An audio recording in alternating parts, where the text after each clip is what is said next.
तुम्ही जर खरेदी खत, बक्षीसपत्र किंवा मृत्यूपत्र असा काही नोंदणीकृत दस्त रद्द करण्यासाठी दिवाणी न्यायालयामध्ये दावा दाखल केला असेल आणि त्या संदर्भात जर तुम्ही दिवाणी न्यायालयाकडनं डिक्री प्राप्त करून घेतली असेल, तर त्या न्यायालयाने जी डिक्री पास केली असेल, तर त्या डिक्रीची एक कॉपी संबंधित सक्षम दिवाणी न्यायालय यांनी ज्या ठिकाणी तो दस्त हा रजिस्टर करण्यात आला होता, त्या ठिकाणी पाठवावी लागते.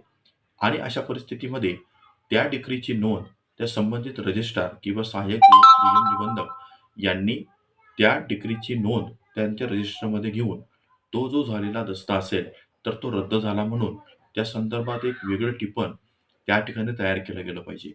जेणेकरून त्या दस्ताच्या आधारे भविष्यामध्ये कोणत्याही प्रकारचा दुरुपयोग किंवा व्यवहार हा होणार नाही.